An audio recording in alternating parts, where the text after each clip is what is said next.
Subscribe करें श्री चिन्मयानंद बापू जी के YouTube channel को और हमारे वीडियोस को सबसे पहले देखने के लिए बेल आइकॉन को दबाना न भूलें। कि यात्रा में कोई अच्छा साथी हो ना तो यात्रा बड़ी सुखद हो जाती है। भोलेनाथ के नजदीक रहते हैं कागभुसुंडी जी।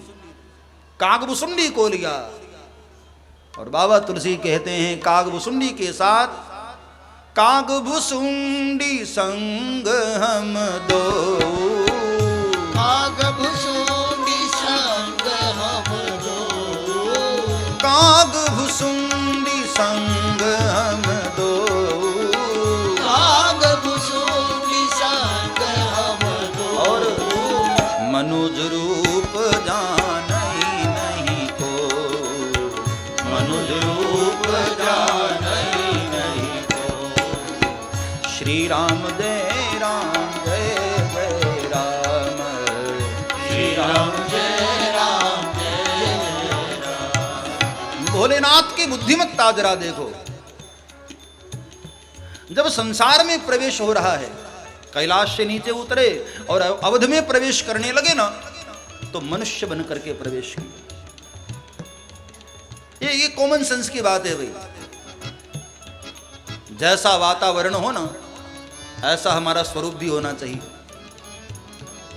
इसलिए जो वस्त्र परिधान है बड़ा महत्व होता है इसका। कहां कैसे कपड़े पहन कर जाना, हाँ, इसका बहुत ध्यान रखना चाहिए। मैं तो इसलिए बहनों को भी कहता हूं कि कभी मार्केट में निकलना हो ना तो मार्केट में भी ऐसे कपड़े पहनकर निकलो कि लोग आपका दर्शन करें, प्रदर्शन न करें। लोगों की आंखों का दर्शन बनो, प्रदर्शन नहीं होना चाहिए। कॉमन सेंस की बात। कहां कैसे कपड़े पहनकर हमको जाना है, कई लोगों को इसका भान ही नहीं। अचानक जब पैसे मिल जाए ना तो कई लोगों को पैसा पचता नहीं। ऐसे उल्टे सीधे कपड़े पहनना, हाँ, अनाप शनाप चीजों में व्यर्थ बर्बाद करना नहीं। मेरे भाई बहन, लक्ष्मी का अनादर नहीं होना चाहिए। लक्ष्मी की पूजा होती है, लक्ष्मी का आदर किया जाता है। ताम आवह जात वेदो लक्ष्मी मनपगामिनी यस्यां विरण्यं विन्देयं गामश्वं पुरुषान्। माता लक्ष्मी की आराधना होती है, उसको बर्बाद न करो, उसका अपमान नहीं होना चाहिए। वस्त्र परिधान का बहुत महत्व होता है। भाई लोग भी आजकल मैं देखता हूं कपड़े पहनने में ऐसे विचारहीन होते जा रहे हैं।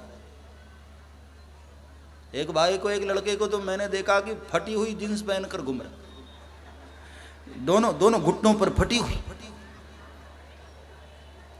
मुझे दया आई कि बेचारा पार्टी में आया है, किसी की शादी में आया है और फटे हुए। मैं उसके पास में जाकर बोला कि बेटे पैसे ना हो तो मैं दे दूं, ये फटा हुआ तो पहनकर नहीं आना चाहिए। तब उसने कहा कि बापू ये तो फैशन है। मैंने कहा हद हो गई, ऐसा फैशन किस काम का जो अच्छे भले आदमी को भिखारी जैसा बना दे, हाँ। कभी रेलवे स्टेशन के बाहर खड़े होकर देखना, तेरे जैसा जींस वो भी पहना होगा, वो भी फटा हुआ। क्या भेद रहा फिर? कपड़े पहनने का अपना एक तरीका होता है भाई। जहां जाओ वैसे वेश में जाओ, वहां ऐसे कपड़े। मंदिर में कभी ऐसे अभद्रतापूर्ण कपड़े पहन कर न जाएं। कथा सत्संग में आना हो तो मर्यादित ड्रेस में आए।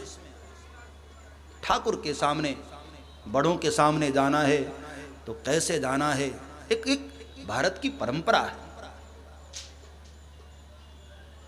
दुनिया हमारे देश से सीखती है, और हम भारतवासी विदेशियों की नकल करते हैं। कभी जाकर देखो इंग्लैंड में, अमेरिका में बहुत सारी अंग्रेजन बहनें भी मैंने देखा है, वो सब साड़ी पहनना शुरू कर दी। अरे अच्छे से सूट पहनती हैं वहां की बहनें। और एक हमारे भारत में देखो, क्या सोच हमारी। स्वामी विवेकानंद ने सन 1800 में एक बड़ा प्यारा वक्तव्य दिया था कि आने वाले समय में मुझे ऐसा लगता है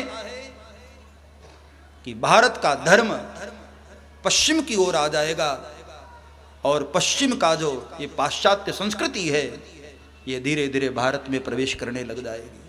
और आज लगता है उस महापुरुष का सपना, उस महापुरुष का जो भविष्यवाणी थी वो धीरे धीरे सच हो रही है।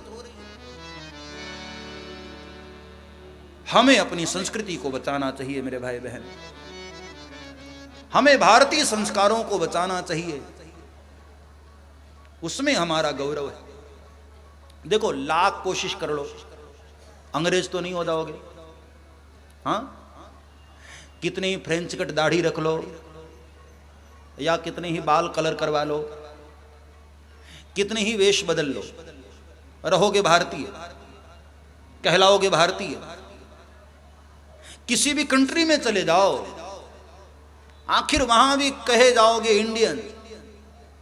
तो जब हमारी पहचान हमारी रगों के साथ इंडियन शब्द जुड़ा है, भारतीय शब्द जुड़ा है, तो हमको अपने भारतीयता पर गौरव होना चाहिए, अपने भारतीयता पर हमको नाज होना चाहिए। हम भारतीय हैं, हम किसी की नकल क्यों करें? हाँ, दुनिया हमारी नकल करे, हम किसी की नकल क्यों करें? भोले बाबा से सीखो। जब बाबा प्रवेश कर रहे हैं अवध में, तो अवध का जो वातावरण है, मनुज रूप जानई नहीं को, मनुष्य रूप में आए। कागभूषणी जी के दरबार में जब भोलेनाथ गए थे कथा श्रवण करने के लिए, तो वहां एक बूढ़े विहंग का वेश बना करके बैठ गए, वृद्ध पक्षी का। जहां जैसा माहौल हो ना वहां वैसे जाना चाहिए। कहते हैं रात्रि के समय किसी घर में एक चोर घुसा और इत्तेफाक से वो घर जो है एक पुलिस के व्यक्ति का था, दरोगा साहब का। तो जैसे ही चोर घुसा तो दरोगा साहब को पता लग गया कि चोर अंदर आया। भाई पुलिस में है, उनको तो दिन रात उनसे नजरें मिलानी पड़ती है। तो दुर्गा साहब की घरवाली ने कहा कि सुनो जी, लगता है चोर आ गया अंदर। अरे बोले मुझे पता है, सो जा, मैं देख रहा हूं। तो घरवाली ने सोचा कि भाई अपने ढंग से पकड़ेंगे, पुलिस वाले हैं तो उनका कोई अपना तरीका होगा। चोर अंदर आया, जहां चाबी रखी थी वहां से चाबी उठाया। तो घरवाली ने कहा सुनो जी, वो तो तिजोरी खोलने जा रहा है। कहा देवी मैं देख रहा हूं, तू सो ही रहा आराम से। चोर ने तिजोरी खोल दी, सारे आभूषण निकाल लिए। घरवाली की धड़कन बढ़ी जा रही, सुनो जी वो तो सारा आभूषण ले लिया। दरोगा साहब ने कहा मैं देख रहा हूं ना, सो ही रह चुपचाप। और चोर लेकर के जब जाने लगा, घरवाली ने कहा अरे अब तो पकड़ लो, जा रहा है, गेट पर पहुंच गया। तब दरोगा साहब ने कहा कैसे पकड़ लूं, मैं भी ड्यूटी पर थोड़ी, मैं घर पर हूं, ना वर्दी पहनी है ना हमारे कपड़े हैं। कपड़ों का बड़ा महत्व होता है प्यारे। हाँ, पुलिस वाले जब वर्दी में होते हैं तो अपनी अपनी वेश में होते हैं, उनकी गरिमा अलग होती है। ड्रेस का बहुत महत्व होता है, इसलिए कपड़े ऐसे ही नहीं बनाए गए हर जगह के लिए, अलग अलग परिधान है। जैसा देश जैसी परिस्थिति वैसी हमारी वेशभूषा होनी चाहिए,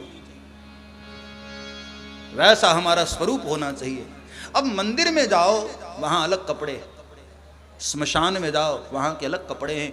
किसी की मृत्यु के शोक पर जाओ तो कॉमन सेंस की बात है, वहां पर आप आभूषण और बहुत श्रृंगार करके नहीं जा सकते।